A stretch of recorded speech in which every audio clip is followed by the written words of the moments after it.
Boa noite, começamos mais um programa Cultura Livre e hoje a gente vai falar de literatura, de poema, poesias, crônicas. A gente traz aqui a escritora, jornalista, comunicadora Larissa Campos. Boa noite, Larissa. Boa noite, Elô. É muito bom estar aqui, eu agradeço muito pelo espaço. Eu sempre agradeço e reforço o quanto é importante que a gente tenha mais pessoas da literatura também, podendo falar, podendo mostrar seu trabalho, e isso é muito importante, então eu já agradeço demais, muito bom estar aqui com você. A gente que agradece a oportunidade de estar aqui, de falar da Casa do Posto, que é o seu primeiro livro e que a gente já tem percebido que já aconteceu o lançamento, então a gente já viu que tem muito amor, que é um projeto muito amoroso, a gente percebe isso pelas pessoas que vão, pelos comentários, então assim, é muito uma honra poder trazer o seu primeiro livro, uma mulher na literatura, e a gente fica muito feliz de algo que a gente estava falando, de mulheres ocupando os espaços e tá cada vez mais abrindo também e sendo referência para outras mulheres. Até comentei com a Ângela que eu não te conhecia pessoalmente, mas que eu já te admirava pelo seu trabalho, pela pessoa que você é, e gratidão mesmo por estar aqui. Muito bom. Hoje a gente também tem essa coisa de conhecer muitas pessoas das redes sociais. Então tem muita gente, acontece às vezes de alguém que você acompanha, de repente você entra num lugar e vê a pessoa e você fala, gente, você já se sente íntima da pessoa. Aí você fica, será que eu cumprimento essa pessoa? Será que eu não cumprimento? Às vezes a gente cumprimenta, assim, é uma coisa muito doida, né?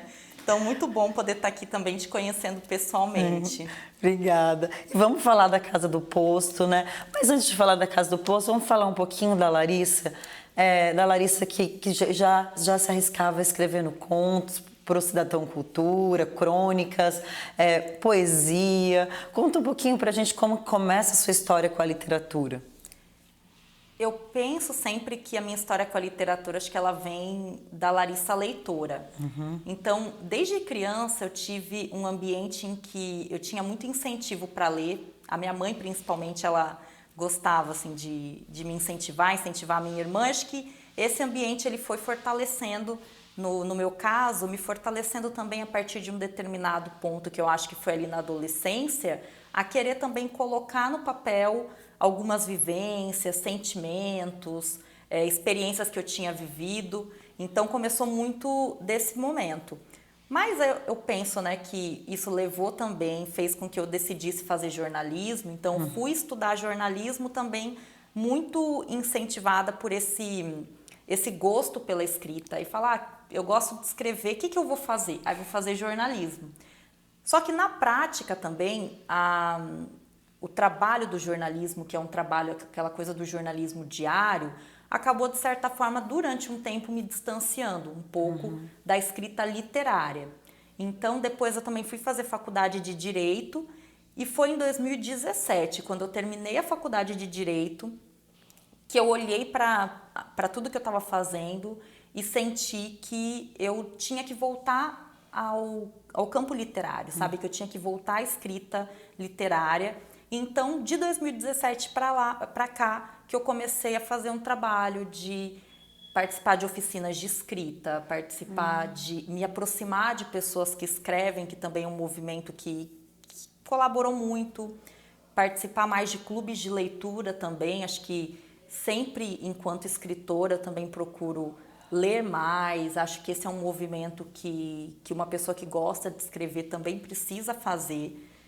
E também nesse processo contei com o apoio de amigos, que a gente estava até falando disso, né? Pessoas que já sabiam que eu escrevia, que eu gostava de escrever e ficavam sempre ali me incentivando também, pedindo meus textos, querendo publicar meus textos.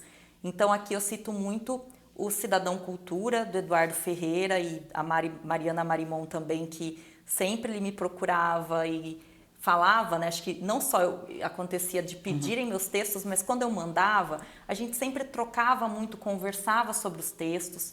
A Ruído Manifesto também, e que com certeza fortaleceu esse trabalho também e hoje conseguiu expandir o seu campo de atuação para um cenário nacional, se tornando hoje também uma revista de literatura digital com uma repercussão e um nome forte no cenário como um todo. Então, acho que esses canais, eles foram muito importantes e conforme também, né, a gente estava falando desse movimento de se autorizar, de ocupar os espaços, então também isso me ajudou, de certa forma, a me trabalhar mais, a trabalhar mais a minha escrita, a perder aquele medo, aquele receio que às vezes a gente tem de mostrar o que a gente faz, de mostrar o que a gente escreve. Então, esses amigos e esses espaços, eles também foram importantes porque me fortaleceram. E aí, junto com isso, esses grupos, como eu falei, seja para fazer uma oficina, um curso de escrita, me aproximar de mulheres que escrevem também, fortalecer esse movimento local aqui também, porque com certeza são nesses espaços que uma pessoa incentiva a outra, que a gente faz ali, cria também um laço que vai ser fundamental e vai resultar em, seja num livro, num filme, enfim, né, nos trabalhos artísticos como um todo. Realmente, é uma rede de apoio, né? A gente sempre fala como é importante essas redes de apoio, né? E que bom que a gente tem visto que cada vez mais isso tem se fortalecido, sabe? Das pessoas apoiarem um trabalho uma da outra, se orgulharem, e a gente fica muito feliz. A gente vê, eu não sei se é uma nova era, a gente fala que a gente entrou numa nova era agora, né? Que a gente sai da era de peixes e está indo para a era de aquário, que é uma era mais amorosa. E eu não sei, eu ando percebendo que as pessoas estão mais amorosas, que as pessoas estão realmente dando a mão, estão puxando uma a outra, e eu fico muito feliz que a humanidade está caminhando para isso, sabe, Larissa?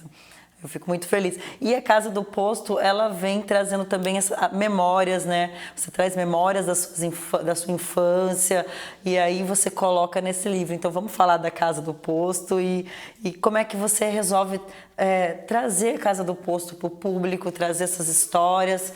E são só histórias reais ou não? Vamos ficar sabendo.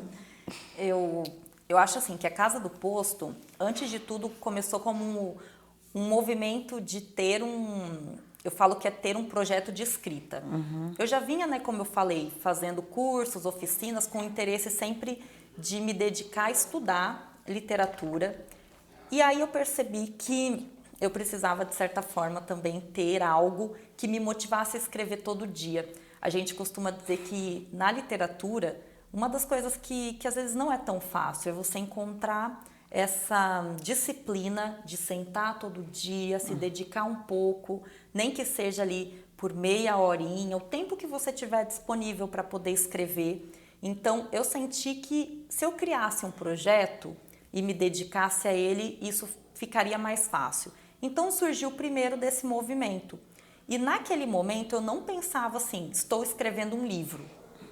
Acho que a ideia era muito essa de estou praticando, quero praticar. É um exercício diário. Era um exercício diário. Então surgiu muito desse momento, dessa proposta. E aí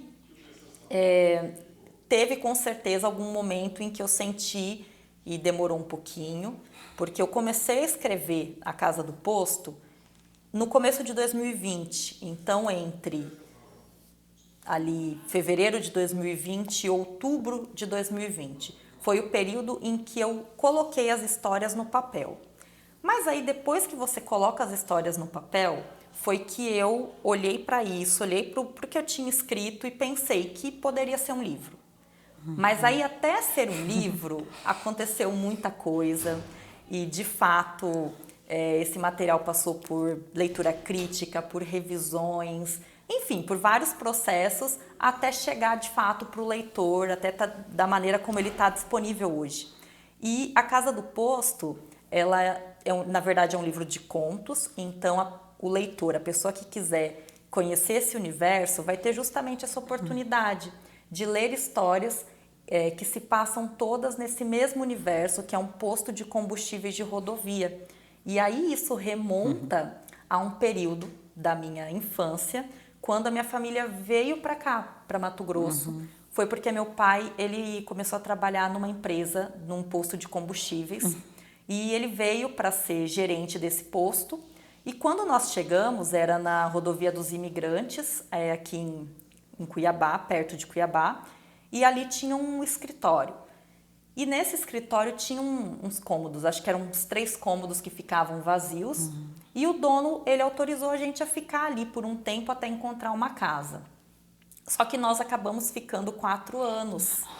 Então foram 4 anos, eu, meu pai, minha mãe e a minha irmã mais nova, morando num escritório do posto. Então tinha muitas histórias que já viviam comigo, que faziam parte ali das minhas lembranças. E eu, num determinado momento, inclusive foi numa oficina de escrita, que eu estava fazendo um exercício e me veio esse estalo de que eu poderia escrever sobre esse momento da minha vida. Só que eu queria escrever ficção, eu não queria escrever necessariamente fazer algo que fosse biográfico, que eu simplesmente sentasse e escrevesse ali um livro de memórias. Falei, não, eu quero escrever ficção.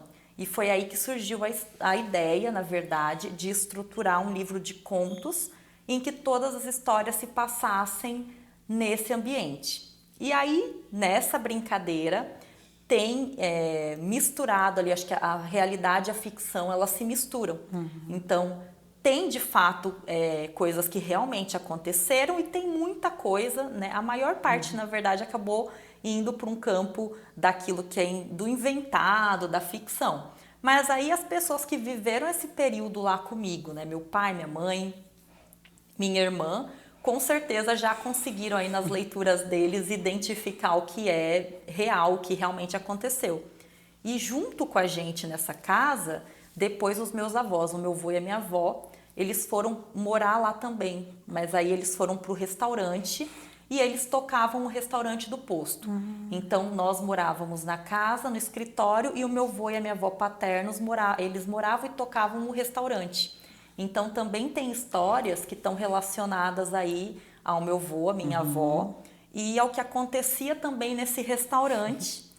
E também acho que a história de escrever o livro, eu ganhei uma motivação também maior no começo de 2020 com o falecimento do meu avô, que viveu com a gente ali e que era uma pessoa que, enfim, fez muito parte da minha vida, uma pessoa muito marcante. E com certeza, com o falecimento dele, a minha avó já havia falecido alguns anos antes, mas com o falecimento dele, com certeza esse projeto ele ganhou uma força, porque para mim era mais ou menos assim, a gente perde as pessoas e tem muita lembrança, tem muita memória que a gente não quer perder. Sim. Então bateu aquela coisa de como que eu faço para não perder essas memórias? E eu senti que escrevendo era uma forma de fazer com que meu avô continuasse vivo ali de alguma forma, a minha avó, e aquele lugar, aquele ambiente e esse momento da minha vida. Então, acho que partiu muito desse processo meu. E um processo que é muito interno também, né? Sim. E aí, por isso que a gente vê muito a coisa da lembrança amorosa, do cuidado com essa escrita, né? Porque também são pessoas muito importantes. Seu pai, sua mãe, sua irmã, seus avós, são pessoas que marcaram esse tempo e espaço que você viveu, né, Larissa?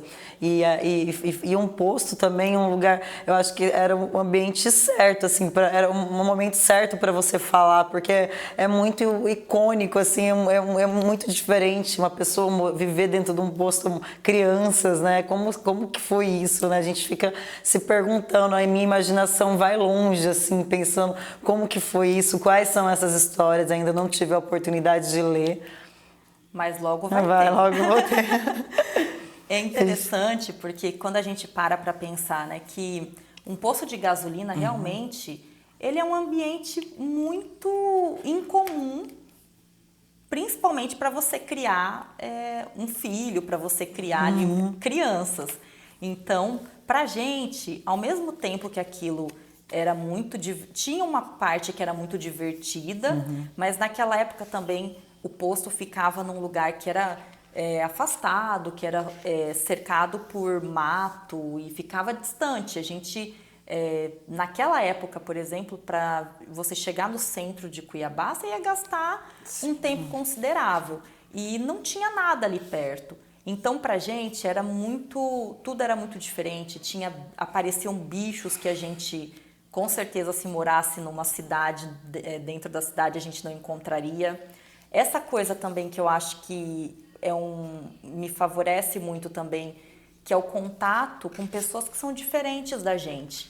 Um posto, ele tem essa coisa da transitoriedade, de você ver pessoas que talvez você nunca mais vai ver de novo. Eram aquelas pessoas, até tem uma parte do livro que eu falo isso, todo mundo passava e a gente ficava. Então, os caminhoneiros, as pessoas que estavam simplesmente viajando, tinha muita gente diferente, sabe? Umas pessoas bem interessantes que passavam por ali e que muitas vezes a gente nem sabia se em alguma ocasião a gente veria de novo. Mas tinha também caminhoneiros que volta e meia eles passavam de novo e que a gente passava inclusive a ter uma relação até de afeto. O borracheiro, que também tinha um borracheiro que morava no posto. Então, todas essas histórias, eu acho que toda essa vivência, ela foi também servindo para mim ali de munição para a hora de escrever.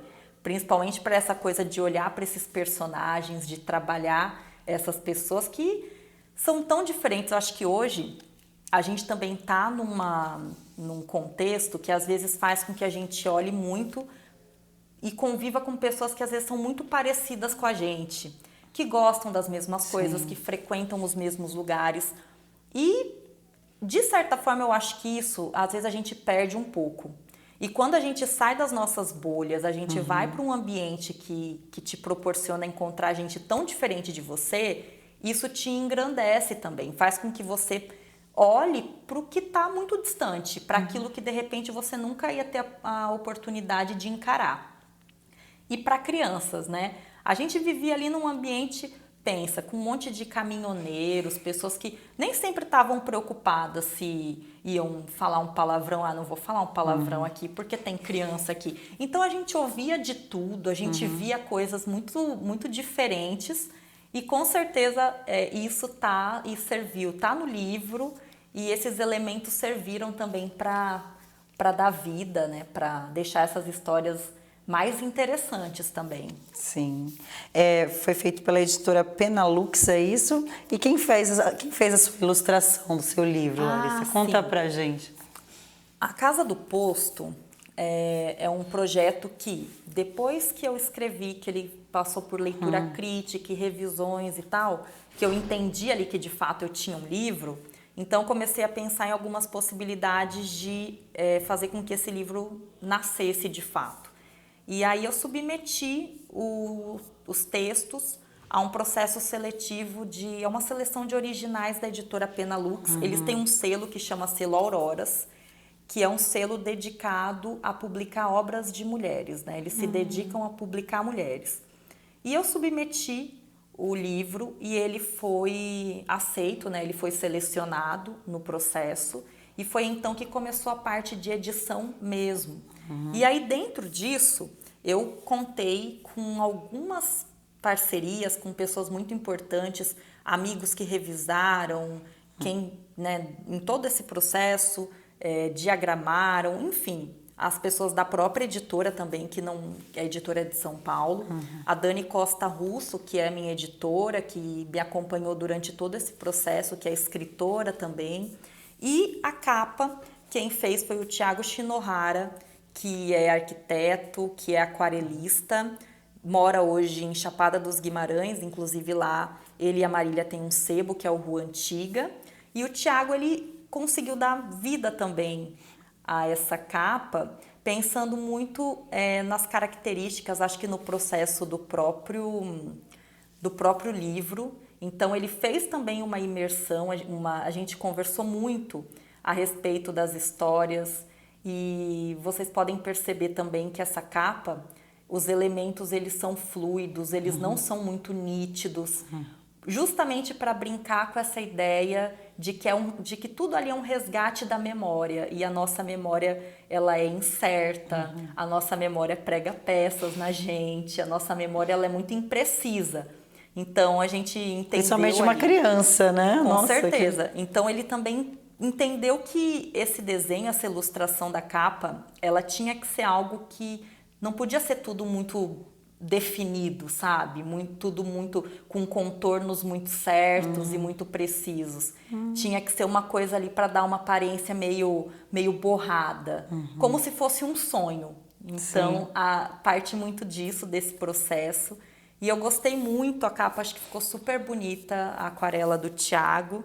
E está disponível também para os leitores poderem conhecer mais agora e verem esse trabalho de perto. Sim. Onde que o leitor consegue comprar seu livro, adquirir? Ele está disponível aonde? O livro, ele pode ser adquirido. Eu tenho exemplares para vender também. Então, às vezes, a pessoa ela quer comprar o livro autografado, enfim, ela pode me procurar pelo Instagram mesmo, no @laricampos10, numeral. Então, é só me procurar, falar que quer adquirir o livro e aí a gente combina, eu levo o livro, se a pessoa morar em Cuiabá, eu levo o livro até a pessoa, se ela morar em outro lugar, eu mando pelos correios também.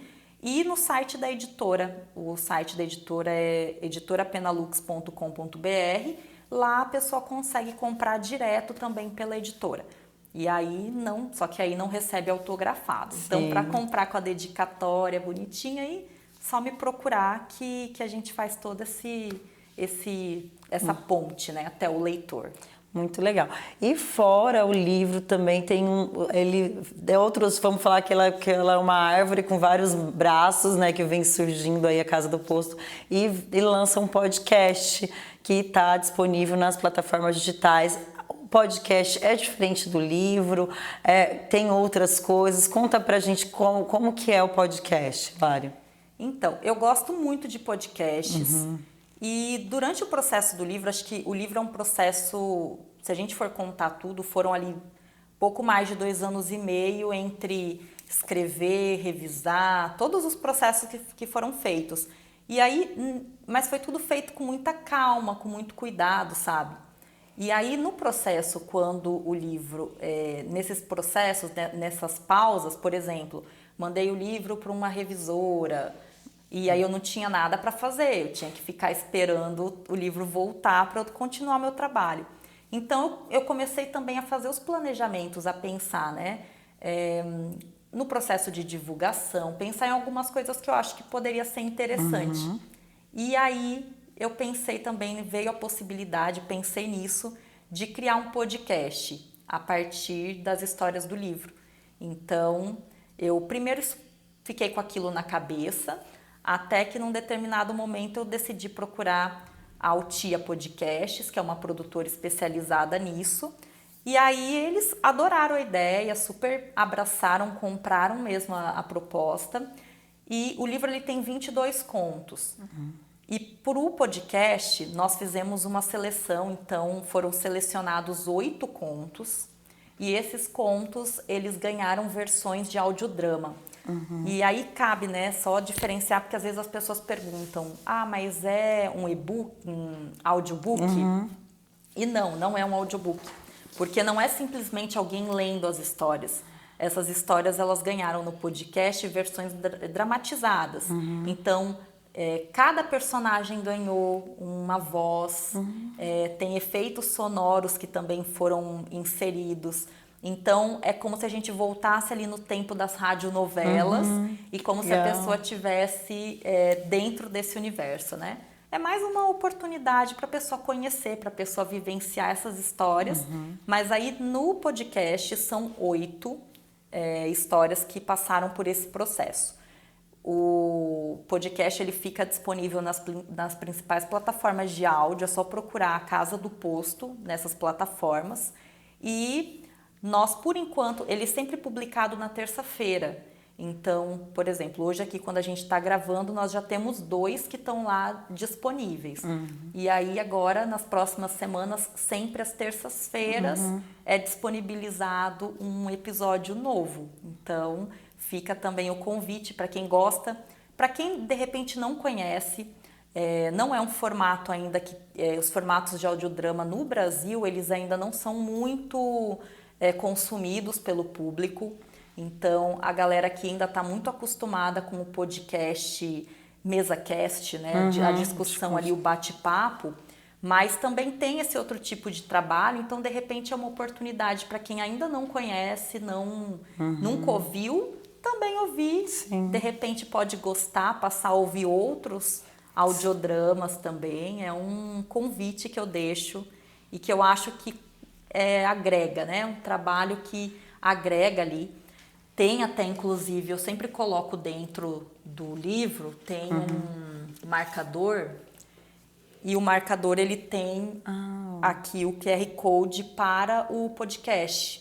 Então, quem compra o livro também leva, e aí já pode, enquanto tá lendo o livro, de repente dá uma pausa, escuta uma história. Enfim, eu acho também que a gente precisa também, e eu acho que é uma coisa importante, fazer a literatura circular por outros espaços, por outros caminhos, né? Porque no meio artístico eu ainda vejo que alguns fazeres, eles são mais populares, não sei, ou eles conseguem ser mais acessíveis.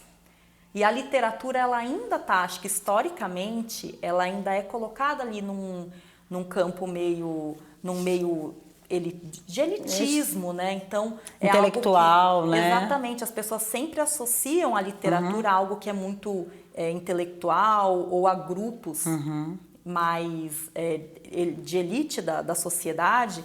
E a gente precisa também fazer com que a literatura circule, porque o livro, eu acho que ele cumpre o seu papel quando ele encontra o leitor. E a ideia é muito essa, fazer com que também o livro possa circular, porque é isso que dá vida, é isso também que faz a gente ter mais inspiração para fazer outros projetos, para escrever mais, é a gente sentir que as histórias elas estão circulando.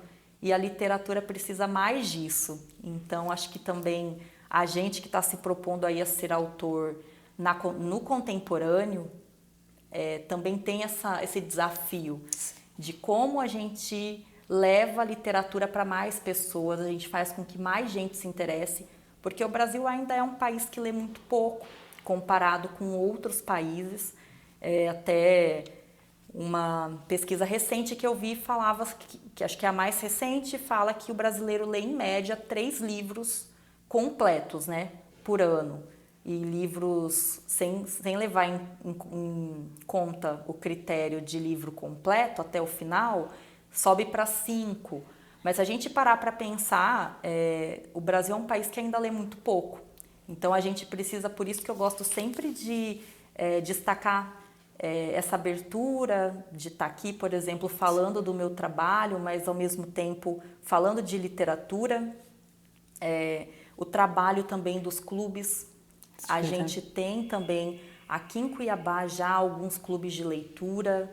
Em outros lugares também a pandemia causou isso. Muitos projetos que funcionavam só presenciais passaram a funcionar online. E ficaram, né? Ficaram online. Então hoje tem clubes de leitura que você consegue participar sem sair da sua casa.